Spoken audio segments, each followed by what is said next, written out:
What would you do if your child who once told you that you'd ruin the mood suddenly showed up begging for rent money today on her Fireside Stories?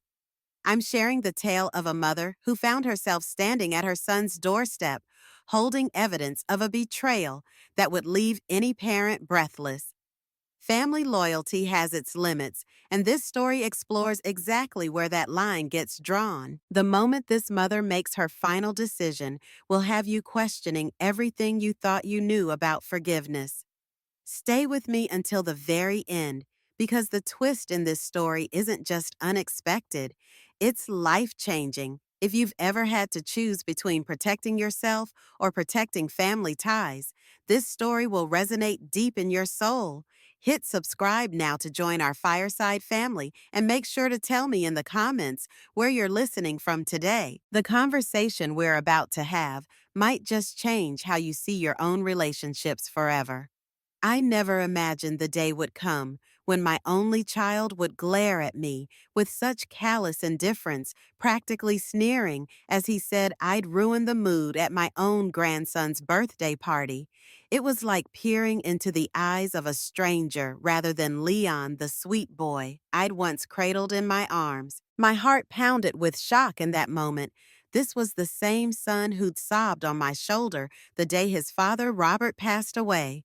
But there he stood with his freshly trimmed side-parted hair that he usually took such pride in looking every bit the successful family man, but sounding so cold I hardly recognized him.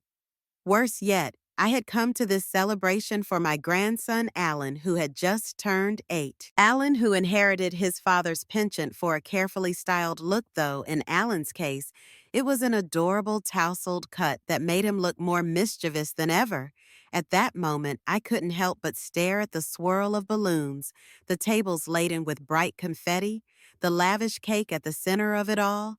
Everything so painfully cheerful in contrast to the tight knot of dread I felt in my chest. I was still reeling from the recent loss of my husband Robert, who'd sported his salt and pepper hair, parted neatly on the left, for decades. Grief had become a near constant companion, its weight reminding me of his absence in everything I did. Despite that sorrow, I'd forced myself to show up for Alan, because birthdays were supposed to be magical times for children, and I didn't want to rob him of that. But Leon's new bride, Marcia, who wore her hair in a dramatic curly bob that looked like it belonged in a high-fashion magazine, didn't bother to hide her disapproval when I entered the house.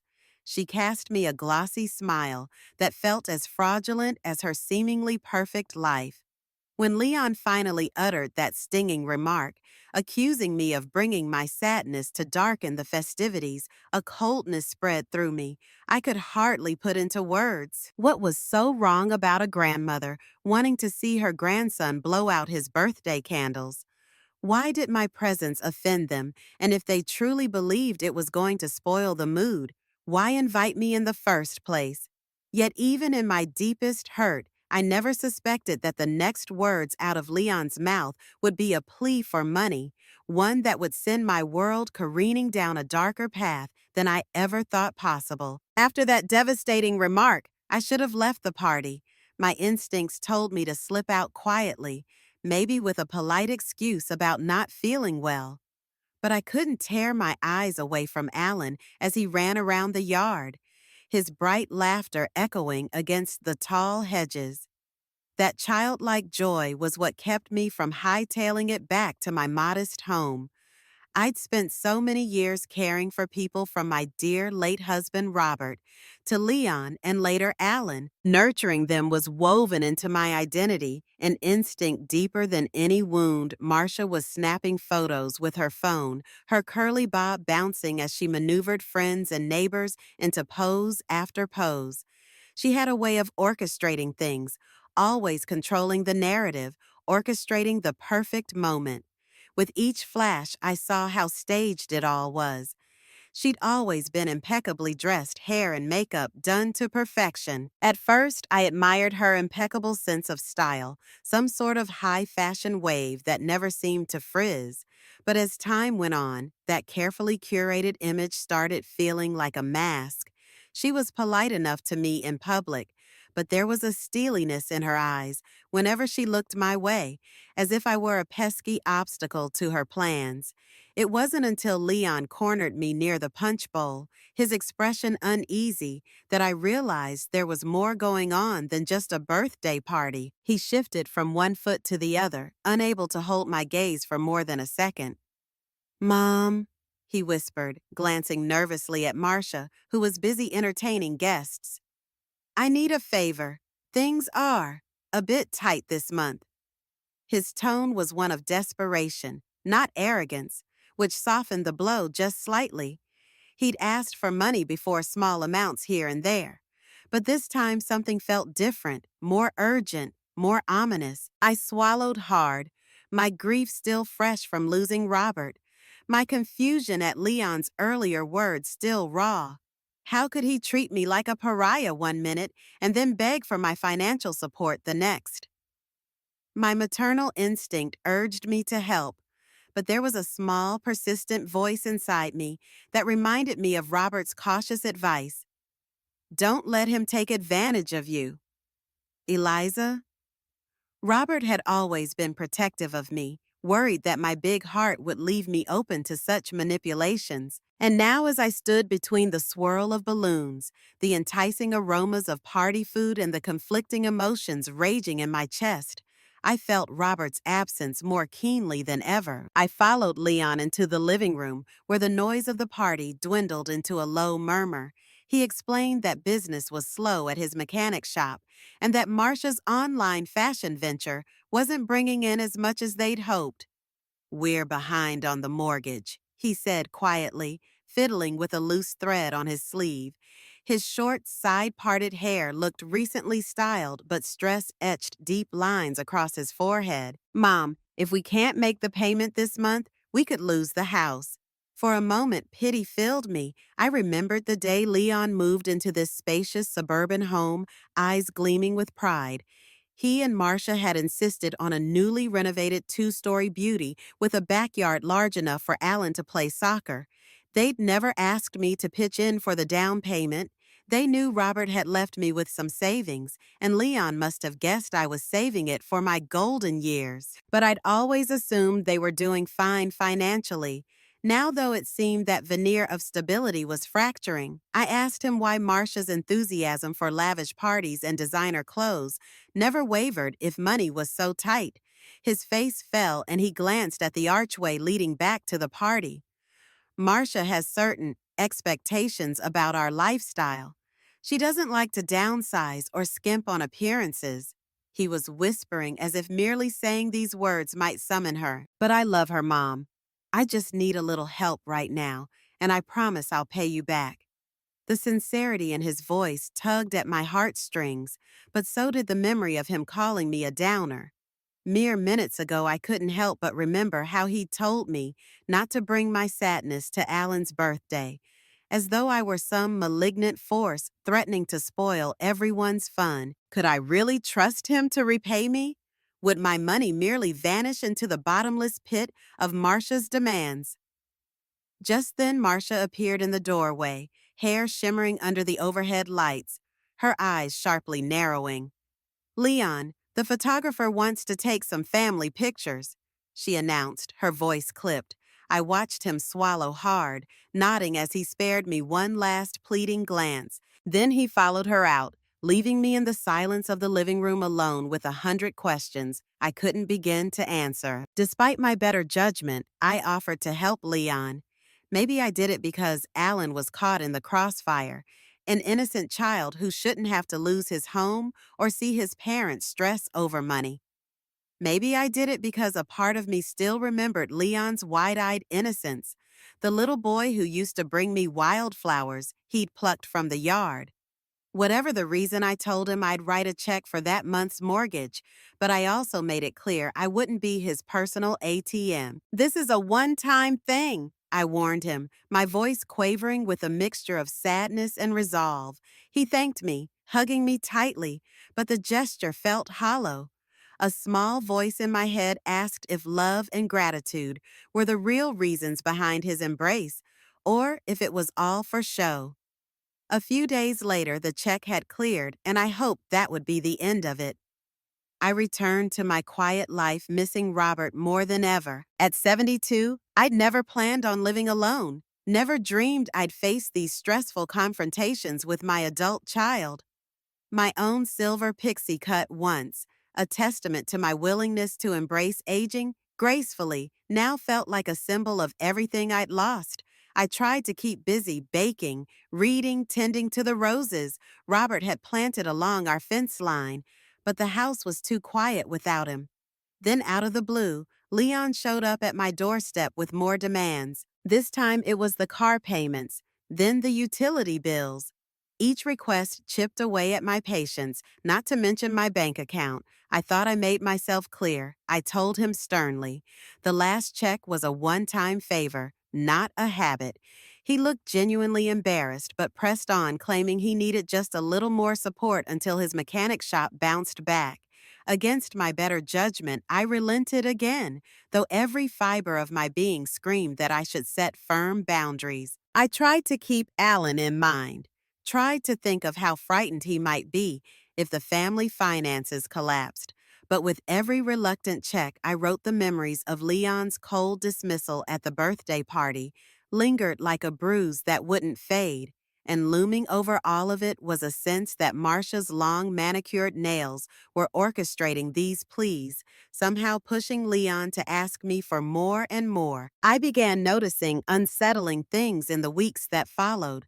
Marcia, once so busy with her curated social media life, started showing up in places that seemed oddly coincidental, at the grocery store when I was shopping at the local cafe, where I stopped to rest my aching feet. Each time she'd give me a superficial greeting, the tight curls of her bob bouncing as she tilted her head with a forced smile. Then she'd vanish almost as if she were monitoring my routines. It struck me as strange, but I couldn't be sure if I was just paranoid. Maybe she just happened to be running the same errands. Still, a chill settled in my bones whenever I caught her watching me from across a room. Meanwhile, Leon's mechanic shop didn't appear to improve financially. When I questioned him, he mumbled something about a sluggish economy and bills piling up. I reminded him again that I wouldn't continue to bail him out, but I knew how fragile he could be. He was my son, after all. So I remained torn. How could I stand by and watch my child sink deeper into trouble? Yet how could I keep enabling a cycle that was draining my retirement savings? One afternoon, seeking a momentary escape from the stress, I decided to take a walk through the park near my home. Autumn leaves crunched underfoot, and the air carried a cool promise of oncoming winter. My mind wandered to Robert and how much he would have loved a day like this. He used to joke that he wore his neatly parted hair for so long he could never let it grow wild and free, even if he wanted to. That reverie was shattered when I saw Marcia across the park, talking intently with a man I had never seen before. He was tall, with a polished manner that hinted at wealth or at least a keen sense of fashion. At first, I tried to give Marcia the benefit of the doubt. Maybe he was just a friend or a business associate, but the way she placed her hand lightly on his arm, the way she tossed her hair flirtatiously, gave me pause. Before I could decide whether to approach them, they parted ways and she hurried off, her expression oddly triumphant, as though she'd just sealed some secret deal. Unsettled, I turned away. Heart pounding, something felt terribly wrong, and I had no idea how deep it would go. A few days later, I caught Marcia again, this time at that same cafe, sitting with the same polished-looking man. They were huddled in a corner booth, speaking in low tones. My breath caught as I hovered by the entrance, hidden behind a large potted fern. The closeness between them was unmistakable. His hand rested on hers across the small table, and she leaned forward, her curls brushing his cheek as she whispered something. It wasn't just a casual chat. It was intimate, far more intimate than any business meeting I'd ever observed. My heart hammered in my chest, torn between horror and disbelief. How was this the same woman who insisted on the perfect family image at every social gathering? Suddenly, I couldn't just stand there. I felt a surge of protectiveness toward Leon, a desperate urge to uncover the truth before Marcia could do more damage. With a trembling hand, I fumbled for my phone, snapping a single photo from behind the fern. The click was silent, but I worried they might sense my presence. Thankfully, neither looked up. They were lost in their own world. My mind raced. Should I confront her now? Should I storm over and demand to know what was going on? But a small, scared voice inside me reminded me that I had no real plan. Marcia was cunning if I tipped her off. She might twist the situation. She might manipulate Leon further, making it look like I was a meddling old woman who couldn't handle my emotions. I managed to slip out of the cafe without drawing attention. My heart pounded the whole drive home, my mind a blur of possible scenarios. Was she cheating on Leon? Was this some kind of financial con? The memory of her controlling demeanor, the suspicious looks, and her demands on my finances all combined into a mosaic of deceit. I realized I needed help, but I had no one to turn to. My closest friends had passed on or moved away, and Robert was gone forever. Leon was compromised by his love for her. If I told him, he might refuse to believe me. That left me with one terrifying choice. I had to handle it myself. I couldn't bear the thought of Leon discovering all this too late, or of Marcia draining my life savings and leaving my family in ruins. My nights became a restless tumble of half-formed plans and gnawing anxieties. Sleep evaded me as I replayed the cafe scene over and over in my mind. I found myself waking in cold sweats, gripped by nightmares, in which Marcia and that mystery man pointed and laughed as they signed away everything Robert and I had worked for. My once cozy bedroom, still decorated with Robert's old war medals and photographs of us dancing at weddings, seemed to mock me with unspoken questions. How had I allowed my life to spiral so far out of control? During the day, I tried to maintain a semblance of normalcy. I forced myself to go shopping, to smile politely at neighbors who asked how I was doing. But inside, I was unraveling. I recalled the way Robert used to run his fingers through my short, silvery pixie cut, telling me it suited my lively spirit. Where had that spirit gone? It felt as though it had been systematically eroded by Marcia's manipulations and Leon's relentless requests for help. Yet I couldn't find it in me to confide all my worries to Leon. He was already so stressed, and I wasn't sure he'd believe me anyway. The day I mustered enough courage to hint at marital problems, he just shrugged and said, "Marcia and I bicker sometimes, Mom. But that's marriage. You wouldn't understand how tough it is living up to all our responsibilities." My throat closed up at his words. Clearly, he thought I was an outsider, someone who couldn't possibly grasp the demands of modern life. He had no clue I was considering hiring a private investigator. The idea seemed extreme, but I didn't see another path. I searched online for investigation services, feeling a swirl of shame at the notion of prying into my own family's affairs. But I reminded myself I was doing this to protect Leon and Alan. If Marcia was indeed scheming behind Leon's back, I needed proof. I needed cold, hard evidence that she was a threat to my son's emotional well-being, to Alan's future, and to my financial security. The next step was simply picking up the phone, but that single action seemed as daunting as climbing Mount Everest. Eventually, desperation triumphed over hesitation.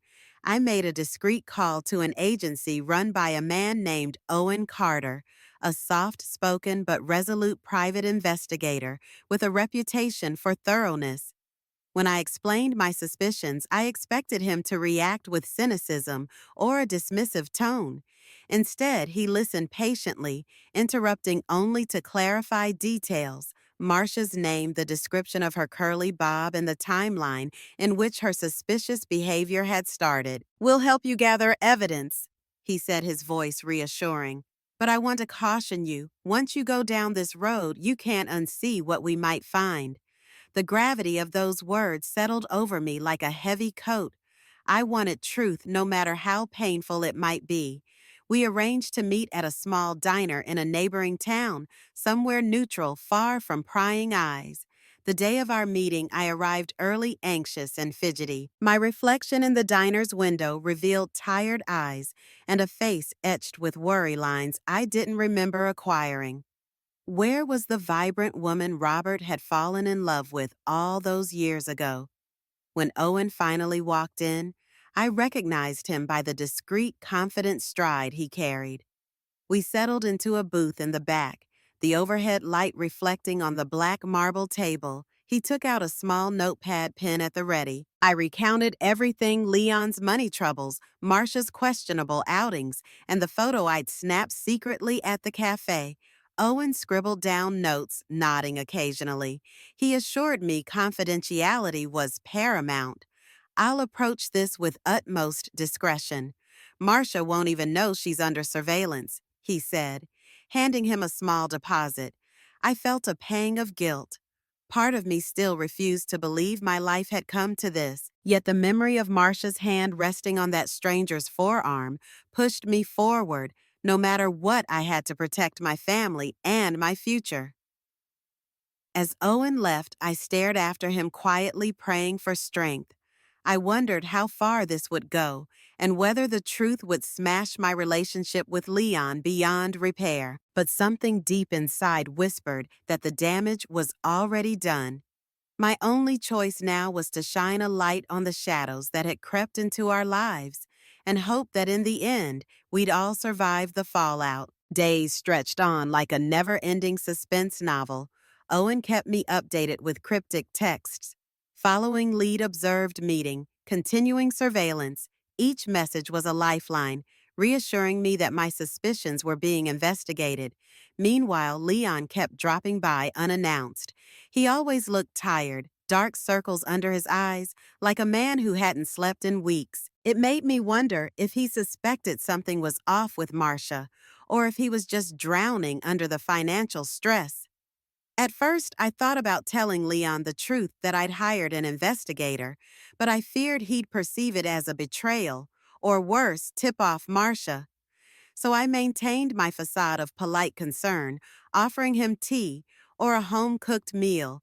While I asked how things were going, he never gave me a straight answer. "Mom, I'm handling it," he'd say, flatly sipping his tea while avoiding eye contact. We both knew that was a lie, but neither of us dared to name it. One Sunday afternoon, Owen called asking if I could meet him in person. My stomach twisted at the urgency in his voice. We chose the same diner, the sun casting sharp rays through the windows, illuminating the dust motes floating in the air. Owen's expression was serious as he slid a manila folder across the table. I looked inside to find a series of photographs, Marcia stepping out of her car late at night, rendezvousing with the same man from the cafe, entering a hotel side by side. My heart plummeted to my stomach. There was no denying it now. Marcia was having an affair, but it didn't end there. Owen revealed that Marcia had made multiple large cash deposits into a private bank account. The sums were staggering. "I suspect she's siphoning money from Leon's shop," Owen said grimly. "She might also be planning to drain your accounts if she can get access." A chill ran down my spine. Robert's cautious voice returned to me like a ghostly echo. "Don't let him take advantage of you, Eliza." But it wasn't Leon taking advantage. It was Marcia using him as a conduit to rob me blind. I drove home in a haze, gripping the steering wheel so tightly my knuckles turned white. The revelation came with a tragic clarity. Marcia hadn't just broken Leon's trust. She'd targeted me, the grieving widow she believed was too distracted by loss to notice. She underestimated me, and I intended to use that fatal miscalculation against her. That evening, I locked myself in my study, an old-fashioned term for the small room where Robert used to keep his records and paperwork, and spread Owen's evidence on the desk. I felt like a detective in my own home, but I still lacked the piece that tied everything together. A clear motive, yes. Marcia was cheating, and yes, she was funneling money into her own account. But what was the end game? Did she plan to divorce Leon once she drained him of resources? Was this all orchestrated by her mysterious lover? Or was she the mastermind? I tried to reach out to Leon to invite him over for dinner so we could talk privately. He agreed but said Marcia would likely join. That made me hesitate. I didn't want her anywhere near this information. I considered confronting her outright, brandishing the photos in her face. But a sudden intuition stopped me cold. Marcia was cunning, her entire persona built on manipulation. She might twist things, claim the photos were taken out of context, or even accuse me of forging them. If she realized I had this evidence, she might escalate her plans. Before Leon truly grasped what was happening, I needed a plan to protect not just my money, but Leon's and Alan's futures as well. So I decided I needed more than just pictures. I needed a confession or some indisputable proof that would force Leon to believe me. That's when the idea of a recording device came to mind. It was a bold, even invasive step.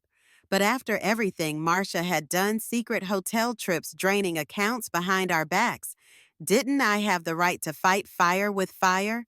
I took a risk and called Owen again, asking if he could provide me with something that could discreetly record audio. He agreed, though he warned me that evidence like that wouldn't necessarily be admissible in court unless local laws permitted it. I didn't care about the legalities as much as convincing Leon of the truth. I just need him to know what she's doing. I told Owen, my voice shaking. I was more determined than ever to stop Marcia before she tore our family completely apart. Within a day, Owen provided a small recording device, inconspicuous enough to tuck into a coat pocket or purse. It had excellent sound quality, he assured me, and would pick up even whispers if I positioned it properly. I felt an odd surge of adrenaline as I held the device in my hands. Never in my life did I think I'd resort to espionage, especially against my own daughter-in-law. But here I was on the brink of a confrontation that could either save my son or further drive a wedge between us. I waited until the following weekend to make my move.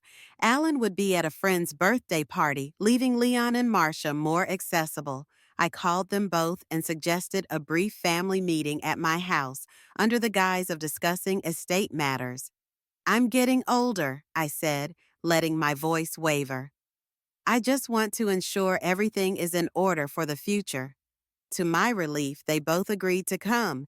That Saturday, I set the stage in my living room, a space layered with memories, photographs of Robert's warm smile, Alan's baby pictures, even a snapshot of Leon sporting a mohawk as a rebellious teenager. Back then, he'd never been afraid to experiment with wild hairstyles, unlike now with his ever-professional shortcut. I tried to calm myself by remembering simpler times when the biggest drama was convincing teenage Leon not to dye his hair neon green. When Leon and Marcia arrived, I was startled by how tense they looked, especially Marcia. She forced a smile, but her eyes darted around the room as though searching for hidden traps. Leon's posture was stiff, and I noticed new lines of worry etched around his eyes. It broke my heart to see him so burdened. We exchanged awkward pleasantries, and then I invited them to sit. Beneath the coffee table, I had the recorder hidden in a small decorative basket, the microphone pointed at the couch where they'd be. My heart hammered so loudly I feared they'd hear it. I took a deep breath and began the charade, talking about my will and the assets Robert left behind. Leon looked concerned but nodded politely, while Marcia feigned extreme interest. I could sense her impatience, as if she were waiting for an opportunity to steer the conversation. Little did she know I was the one about to turn the tables. Clearing my throat, I said, I've been thinking about distributing some of the inheritance early. I paused for effect. I just worry I might be gone sooner than later. You know how life can surprise you. I noted the spark in Marcia's eyes, and it turned my stomach. She was trying to appear sympathetic, but her posture straightened, and she leaned in as if ready to devour every word. Leon shifted in his seat, clearly uncomfortable. Mom, you don't have to talk like that. We're not here to take anything from you. We just want you to be safe and happy. His voice caught, and I realized he still cared about me, but he was trapped in a labyrinth of lies. If only he knew how many illusions were swirling around his life. Marcia softly patted Leon's arm, then turned to me. Yes, Eliza, we only want what's best for you. She wore a sweet smile, but it didn't reach her eyes. My heart pounded as I forced a pleasant expression and continued, I've considered signing over some properties, but first I need to be sure they're in good hands. Her lips twitched almost reflexively. I watched for any sign of guilt or caution, but she held her composure. I segued into subtle remarks about finances. You know, I've noticed some large withdrawals from the joint accounts you share with Leon. I said, injecting just enough concern into my tone. I worry that if I hand over more assets, they might slip away too. Marcia's face flickered with a momentary panic and she quickly slapped on that practiced smile again. I'm sure it's just for the house payments or the business, she said, crossing her legs. Her curly bob bounced as she tried to appear carefree. Leon's been handling most of that. She cast him a glance that screamed, Back me up! Leon fumbled with his words. Uh, there have been some unexpected bills, you know. The shop equipment needed repairs, but the way his voice quivered told me he was lying to himself as much as to me. I decided it was time to push harder. Actually, I have some questions about that, I said, feigning a worried tone. I've heard rumors. People talk about how the shop isn't doing so badly, at least not badly enough to explain all the extra money going missing. Marcia's eyes widened and she flicked a look at Leon, probably trying to gauge if he was on the brink of confession. Leon cleared his throat, grasping Marcia's hand so tightly that his knuckles whitened. Mom, you're listening to gossip. You have no idea how tough it's been. The defensive edge in his voice only told me he was afraid I lowered my gaze, letting out a long sigh. Well, I began carefully. I guess if there was someone else involved, like a third party maybe, that explains the money trail. Immediately, Marcia's posture stiffened, her nails digging into Leon's arm. For a second, raw anger flashed across her face. She inhaled sharply, about to speak, but I beat her to it. Marcia, I'm not accusing you of anything.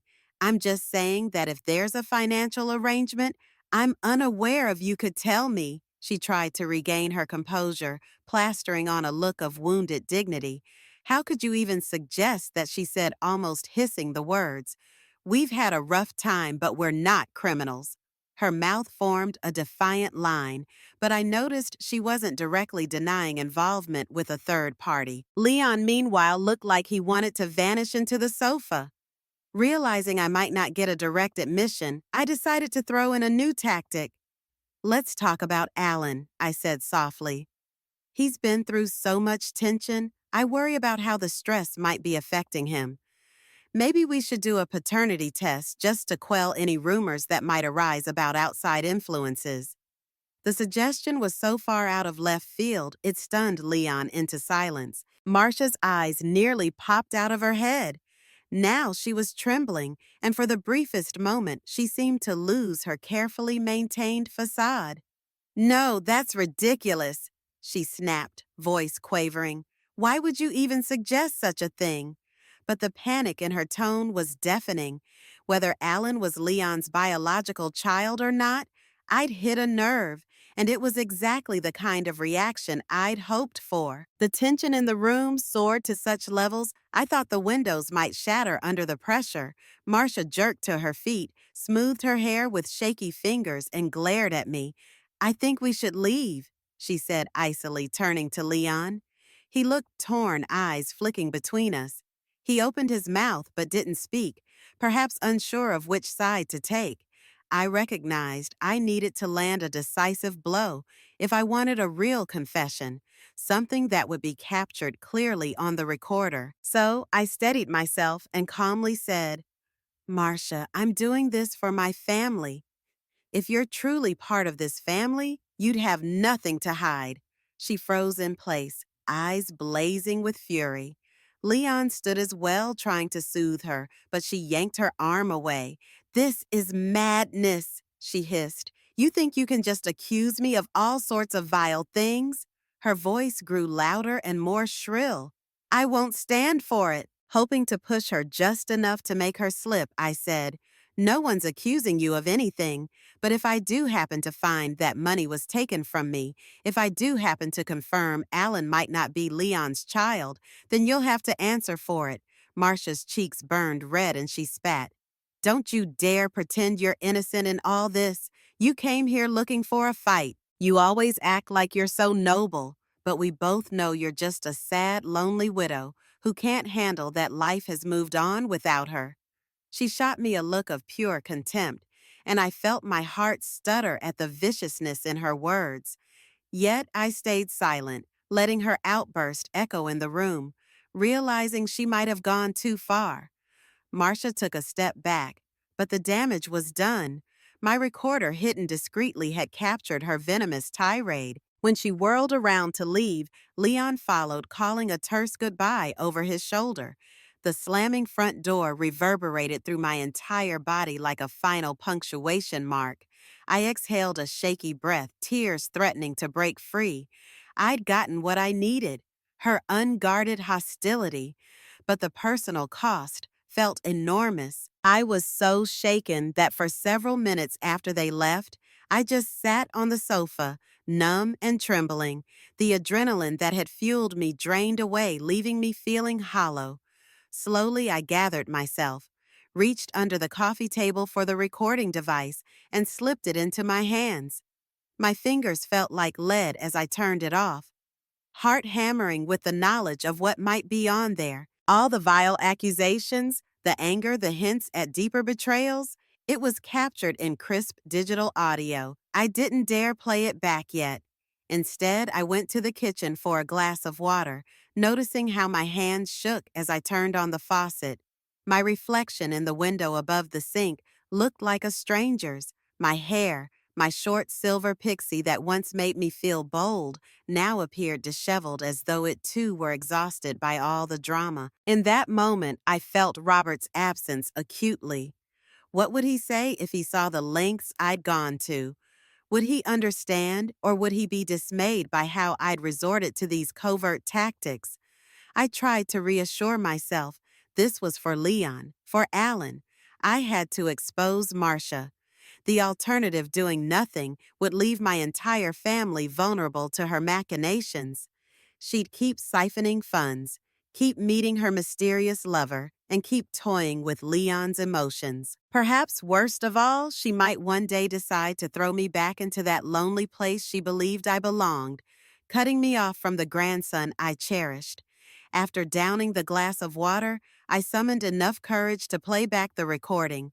I winced at my own voice, measured and calm, but containing an undercurrent of fear. Then came Marcia's the last 5 minutes of angry retorts culminating in her scathing accusations. The device picked up every nuance, including her near confession about the money. The icing on the cake was her savage remark about my widowhood, a slip that revealed how deeply she resented my presence. When the recording ended, I turned it off and sank onto a kitchen stool, tears finally breaking free. This was the ammunition I needed, but it had come at a cost. Once I handed this to Owen or used it to confront Leon, there'd be no going back. It was time to decide how far I was willing to go to protect what was left of my family and myself. I sent Owen a message letting him know I had fresh audio that could corroborate his findings. We agreed to meet at his office the next morning. After a sleepless night, I arrived there feeling jittery to say the least. His office was in a nondescript building downtown, the kind with fluorescent lights that seemed to wash out everyone's skin tone. Owen greeted me with a nod and ushered me into a modestly furnished conference room where a single laptop and a stack of file folders awaited. He popped the SD card from my recorder into his computer and played the file, listening intently. I watched his expression shift, his brows knitting together at Marcia's heated outburst. then lifting in mild surprise at her venomous language. When it ended, he turned to me, eyes thoughtful. "This is potent," he said carefully. "It's not a direct confession of fraud, but it's damning enough to back up the other evidence. It shows her hostility and her awareness of certain financial issues." His phone buzzed. He glanced at it and apologized before taking the call. I stared at the scuffed conference table, thinking of how my life had become fodder for an investigator's case files. After a few minutes, Owen hung up, exhaling heavily. "I just got word from some colleagues. Marcia's been spotted with her lover again, except this time they were exchanging documents, photographs, receipts, that sort of thing." A chill crawled up my spine. "What kind of documents?" He shook his head. "I'm not entirely sure, but it looked like bank statements, maybe property deeds. It could be related to your finances or Leon's." They were in a hurry, like they were finalizing something. My stomach twisted at the thought Marcia might be close to pulling off one final devastating con, potentially transferring property, clearing out accounts, or setting Leon up to take the fall. "Then we need to act fast," I said, my voice quivering but resolute. "I can't let her ruin Leon or take Alan away from him." Owen nodded, shutting the laptop. "We'll compile this evidence, audio, photos, bank trails, and get it to the right people. I'll also coordinate with an attorney who can help ensure your assets are protected." In that moment, I realized the stakes weren't just financial. Marcia was crossing into criminal territory, risking not just my security but Leon's freedom. Alan's stability, everything we'd built as a family. Returning home from Owen's office, I felt a clashing swirl of dread and determination. I'd expected some relief after gathering so much evidence, but the thought of a showdown with Marcia weighed heavily on my mind. How would Leon react when he finally saw her treachery laid bare? Would he despise me for unveiling the ugly truth about his wife? Or would he welcome the clarity even if it shattered his illusions? That same night, I received an unexpected text from Leon. "Mom, can we talk? I need to come by." My pulse quickened. Had Marcia already made a move? Did he suspect something was amiss? Or was he about to ask me for yet another financial favor? When Leon arrived, his eyes were rimmed red, as though he'd been crying. He carried an air of someone on the verge of panic, hair disheveled and shirt untucked. "Mom," he said, voice cracking, "Marcia told me you accused her of all sorts of awful things, that you demanded a paternity test for Alan." He swallowed hard, looking at me with a mixture of hurt and desperation. "I can't believe I'm even asking this. But is any of it true?" For a heartbeat, I considered lying, playing it off like a misunderstanding. But then I recalled how many secrets had already been spun. I was done with secrets. I asked about a paternity test. "Yes," I replied quietly, "because I'm worried there's more going on than you realize. And I don't want Alan caught in the crossfire." Leon stared at me in silence, tears pooling in his eyes. "Mom, what are you suggesting? That Alan isn't mine?" His voice trembled, and for the first time in years, he looked vulnerable, like a scared little boy, rather than an adult father. "I love him. He's my son." I stepped forward and placed a hand on his shoulder. "I know you love him, and I'm not trying to take that away. I'm just telling you that Marcia might be hiding things that could hurt you and Alan if we don't confront them now." He slumped onto my sofa, burying his face in his hands. "I don't know what to do. She keeps talking about how you're trying to sabotage us, how you hate her. But you've always been a good mother to me. You helped us pay our bills. Why would you turn on us now?" I sat down beside Leon and quietly filled him in on what I could. The suspicious sightings, the repeated large withdrawals, the hush-hush hotel visits. I left out the investigator's name and the audio recording for the moment, aware that too many details might overwhelm him. "Leon," I said gently, "I'm worried Marcia is using you to finance her own future, possibly with someone else. And I think she's been manipulating both of us." He began shaking his head before I even finished. No, Mom, that can't be. She loves me. We've built this life together. We've had ups and downs. Yeah, but who doesn't? His voice was more defensive now, as though he needed to cling to the notion that his wife was still faithful. I'm not asking you to believe me blindly, I replied, but at least check your finances. Talk to your bank. See if everything adds up. I hesitated, then ventured. And if you don't trust me, maybe you should talk to an attorney, someone who can guide you through the process without bias. He drew a long, ragged breath. Mom, if what you're saying is true, my entire life is a lie. My marriage, Alan's home, everything. He leaned back against the sofa, eyes turned toward the ceiling as if searching for some invisible script that would guide him out of this nightmare. And if it's not true, he added, then I'm throwing away my marriage over your suspicions. The urge to show him the audio burned in my chest, but something told me Leon needed a moment to decide for himself. If I forced the evidence on him now, he might reject it outright, labeling me as the meddling mother. Take your time, I urged softly, but keep an open mind. And for heaven's sake, protect your assets. Don't let Marcia get access to my accounts or Robert's legacy. He nodded slowly, his gaze distant. I wished Robert were here to lend some paternal wisdom, or at least hold Leon in an embrace that said everything would be okay. Instead, I could only watch as my son wrestled with the possibility that the woman he married might be a complete stranger. Leon left with a conflicted expression, torn between loyalty to his wife and the alarm bells ringing in his head. The following days were painfully quiet. I tried calling him, but he rarely picked up. My messages remained unanswered. Anxiety gnawed at me. Had Marcia convinced him I was the enemy? Was he planning to confront her? Was he okay? A week slipped by, and I received a phone call from Owen. He'd dug deeper into Marcia's finances, discovering that she had forged some of Leon's signatures on joint bank transactions. And that wasn't all, she'd also taken out a hefty life insurance policy on Leon, something he likely had no idea about. My chest tightened. Owen, this is bigger than I imagined. What should I do? He sighed.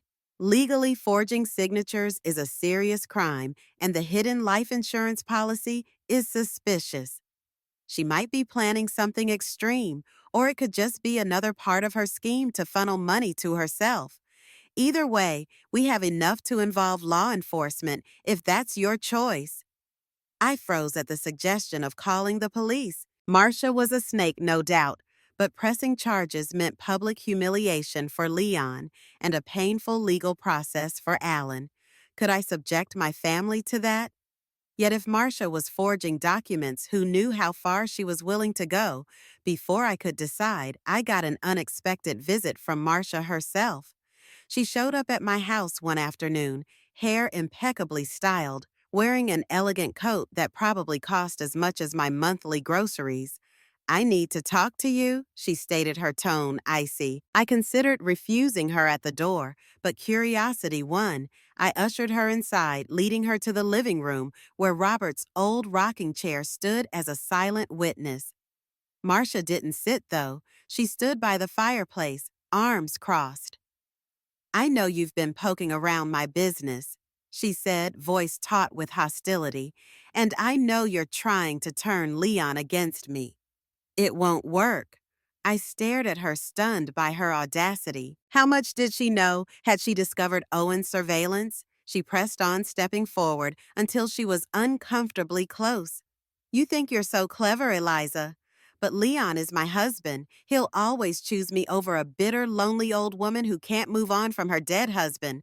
Remember that before you throw more baseless accusations my way. Those words unleashed a spark of anger in me, an anger I'd held back for too long. Marcia, I said quietly, my voice quivering despite my best effort to sound calm, you made a grave mistake thinking you could walk all over me. I leaned forward, letting the weight of my gaze meet hers. I've stood by Leon through every phase of his life. I won't stand by and watch you destroy him with your lies. She let out a short, derisive laugh. You think you have any power here? You're broke, Eliza. You've been paying off our bills, dipping into your savings. What's left for you exactly? Her eyes flicked around my modest home, and I sensed her disdain for its worn furniture and simple decor. I squared my shoulders. You know what's left. My integrity, my determination to protect my grandson, and a whole lot of evidence that points directly to your wrongdoing. Her smirk wavered just for a second, but it was enough to show me she was rattled. She tried a different tactic. An icy smile slid over her face. Evidence, huh? All it shows is that you're an unhinged busybody. The moment Leon sees how far you've gone, he'll hate you, and you'll lose him forever. I scoffed, though my heart clenched at the notion. He might hate me for a while, but once he sees your deceit for what it is, he'll come around. A mother's love runs deeper than any con artist's lies.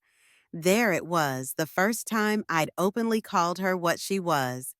A con artist, and the title suited her perfectly. Marcia's cheeks flamed with anger. She took a threatening step closer, jabbing a perfectly manicured finger in my direction. Don't you dare! I have connections you can't even fathom. I'll make your life miserable. You belong in a retirement facility anyway. Maybe that's where you'll end up if you don't back off. The threat hung in the air like a foul odor. But instead of cowering, I forced myself to hold her gaze. Try me, I said in a low, determined tone, because if you push me any further, you'll find out just how much fight I have left. 2 days later, I heard nothing from Leon, but the doorbell rang unexpectedly. When I opened it, two serious-looking individuals in professional attire stood before me. One was a neatly dressed woman who introduced herself as Dr. Patel, and the other was a stern-faced man wearing a collared shirt who simply flashed a badge. We need to discuss some concerns raised by your family, Dr. Patel said softly. They believe you may be struggling mentally and require evaluation. My stomach dropped. This was Marcia's doing. She must have spun a tale that I was irrational, even dangerous. My cheeks burned as I realized how easily she could twist the narrative the old widow consumed by paranoia, harassing her daughter-in-law with wild accusations of infidelity and theft. Could Leon be complicit in this? Or was he just confused, letting Marcia orchestrate everything? I invited them in, forcing composure. They began asking questions about my memory, my daily routine, even my capacity to handle finances. I answered politely but firmly, emphasizing my independence. Yet I could see from the man's guarded expression that they'd arrived expecting someone far more unstable. The shift in their demeanor suggested they were surprised at how coherent I was. Then Leon arrived just as Dr. Patel was about to wrap up. The relief that flashed across his face when he saw me stable and lucid was palpable. But Marcia was right behind him, arms folded, wearing an expression of triumphant superiority. See, we're just worried about her. She's been making outrageous claims, Marcia announced, voice dripping with condescension. We thought she might be a danger to herself or others. Leon looked torn, eyes flicking between me, Marcia, and the two professionals. I didn't want it to come to this, Mom, but you've been so erratic. All these accusations. My temper flared. You're the one who's been erratic, showing up asking for rent money, ignoring me for days, then believing Marcia's nonsense. Dr. Patel politely interjected. Trying to calm the rising tension, I realized I had to handle this delicately or risk validating Marcia's claims. Let's all sit down, I said, mustering every ounce of dignity. We can talk this through, but deep down I felt the creeping awareness that Marcia had escalated her game. Her threat to put me away in a facility was no idle remark. She was orchestrating it, and I was now in a fight for my very autonomy. We convened in my living room. Dr. Patel asked Marcia and Leon to step out briefly so she could speak to me alone. I suspected this was her way of assessing me without outside influence. She began. Eliza, your family mentioned you've been accusing them of theft fraud and other serious issues. Could you tell me more about that? I took a breath, my heart thumping. I explained how Leon had approached me for money multiple times, how Marcia's behavior changed, and how I hired a private investigator after seeing her with another man. I gave a concise overview of the evidence, suspicious bank transactions, hotel meetings, even the recorded exchange where Marcia lost her temper. Dr. Patel listened intently, occasionally jotting notes. Have you shared this evidence with Leon? She asked. I admitted I'd shown him bits and pieces, but he struggled to believe his wife could betray him so thoroughly. Then I confessed my biggest fear that Marcia was manipulating everyone to paint me as senile or delusional. When Dr. Patel nodded, there was empathy in her eyes. Eliza, she said, I've encountered situations where family members misuse legal and medical avenues to control a relative's assets. If what you say is true, you may be a victim of such a situation. My relief was immense. At least one professional saw through the possibility that I wasn't simply deranged. She invited Leon and Marcia back in. Marcia strutted over, placing a hand possessively on Leon's shoulder. Is everything sorted? We just want to make sure Eliza is safe, she said, voice dripping with feigned concern.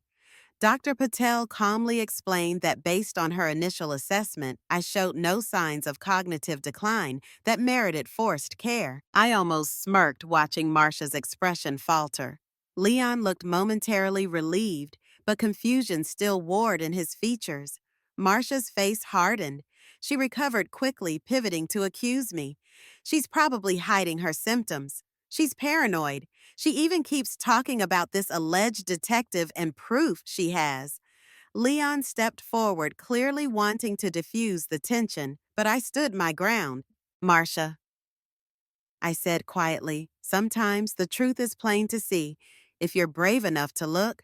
If Leon wants to see the proof, it's all right here. Dr. Patel had the man with the badge, a representative from Adult Protective Services, step outside to discuss the final paperwork. That left the four of us standing in my living room. Me, Leon, Marcia, and the psychiatrist. I saw the flicker of nerves in Marcia's eyes. If Leon demanded to see the evidence, her entire facade would crumble in real time. Leon finally found his voice. Marcia, why don't we just look at what Mom has? If it's false, we'll prove it. If it's real, then we need to know. His words carried a subtle shift, less protective of Marcia and more determined to uncover the truth, Dr. Patel observed quietly, perhaps to gauge Marcia's reaction. But Marcia, always quick on her feet, sneered at the idea. I don't have to prove anything to you or to her, she said, pointing an accusatory finger at me. She's the one making wild allegations. If she had real proof, don't you think she would have shown it by now?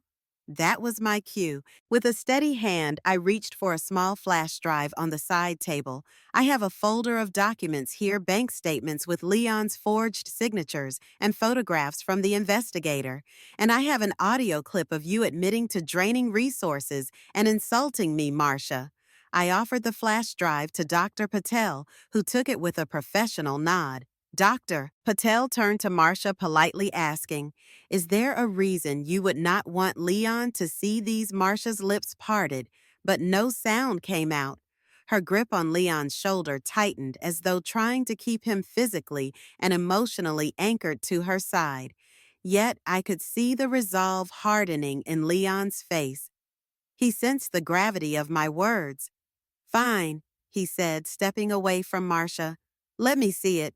Dr. Patel plugged the flash drive into her tablet and opened the files. Marcia hovered nervously, her breath shallow. Leon stared at the screen, his expression morphing from confusion to horror as he saw scans of documents with clumsy copies of his signature. Then came the pictures of Marcia entering that hotel, arms linked with the stranger. The last file was the audio clip. Dr. Patel pressed play. And we all heard Marcia's voice lash out from the speaker, cursing me, gloating about her control. With each passing second, Leon's face sank deeper into despair. When the recording finished, the silence felt catastrophic, like the final stunned moment after a bomb detonates. Marcia stood there, eyes wild, a cornered animal with no escape. Leon's shoulders slumped, tears glistening in his eyes. He let out a single word. Why?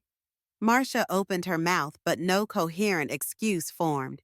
She glanced at Dr. Patel, then at me, and finally at Leon, realizing every possible lie had collapsed under the weight of the evidence. It was Leon who finally broke the silence, voice cracking, "You were with someone else," and forging my signature. "All that time Mom was helping us, and you?" He couldn't finish. His legs gave out and he sank onto the sofa, dropping his head into his trembling hands. If heartbreak had a face, it looked like my son in that moment. Marcia tried to approach him, but I stepped forward. "Don't," I warned, voice low. "You've done enough." For a moment, I thought she might strike me or lash out, but she just stared, unblinking. The fight had drained from her, replaced by raw panic. Dr. Patel quietly rose to exit, making it clear this family drama was no longer under her purview. That's when the man from Adult Protective Services returned. He had heard enough to conclude I was no victim of mental decline, but rather a victim of betrayal. He took Leon aside, recommended he seek legal counsel, maybe even pursue restraining orders against Marcia. She began to protest, claiming it was all a misunderstanding, but the evidence spoke louder than her frantic lies. I never felt triumphant. Watching Leon shatter was excruciating. He'd pinned his hopes and dreams on a woman who'd turned his life into a stage for her twisted machinations. My heart ached for Alan, who was still too young to understand why his parents' world was imploding, but it had to be done. If I hadn't intervened, if I hadn't been prepared to defend myself, Marcia might have forced me into a care facility, siphoning my assets until there was nothing left. Leon eventually stood, tears streaming down his face. Without a word, he walked past Marcia and out of my front door. She called after him, but he didn't look back, and in that silent exit, I saw the irreversible break in their relationship, one that even the bravest mother's love couldn't fully mend. In the weeks that followed, Marcia faced criminal charges for the forged signatures and financial fraud. The police also investigated the funds she'd funneled into private accounts. Her lover, it turned out, was the orchestrator behind many of the schemes. He had legal expertise and knew which loopholes to exploit. The authorities wasted no time in freezing Marcia's assets, ensuring she couldn't run off with ill-gotten gains. Leon, devastated but resolute, filed for divorce. He grappled with heartbreak, seeking therapy to help him navigate the chaos. That therapy extended to Alan as well, whose biggest concern was whether he'd still see both parents. Leon assured him he would never abandon him regardless of blood ties. As for Alan's paternity, Leon decided not to push it.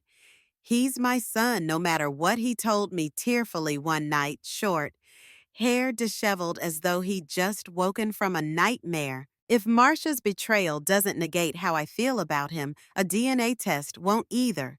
Meanwhile, I took steps to protect my own assets. Working with my attorney, I restructured my accounts and updated my will, ensuring Leon and Alan would be safe from future schemes.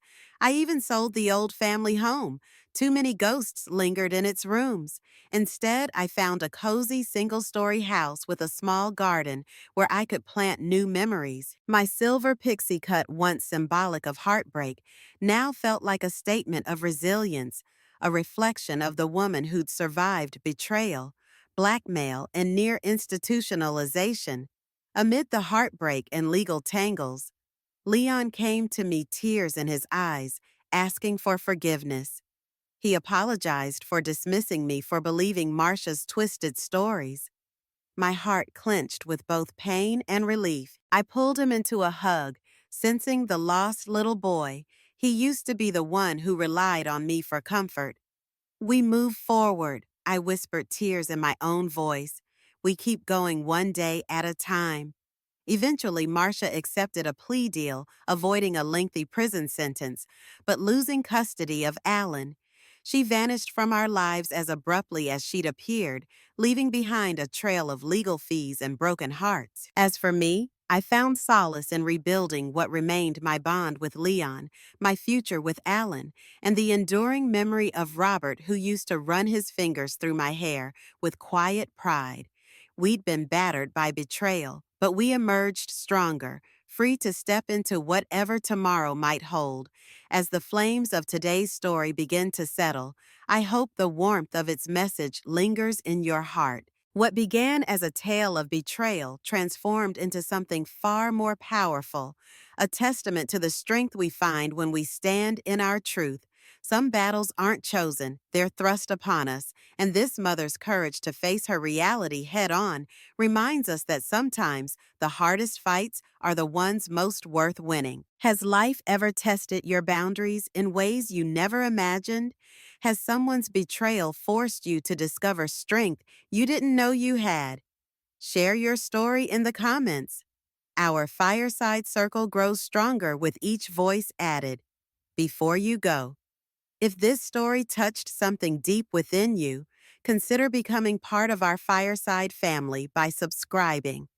Each week, we gather here to witness the raw, unfiltered moments that change lives forever. From my heart to yours, wherever you're listening from tonight, remember that your experiences, your struggles, and your triumphs are never just yours alone. They're beacons that light the way for others until our paths cross again by these warming flames. This is her fireside stories where courage is born in the darkest moments,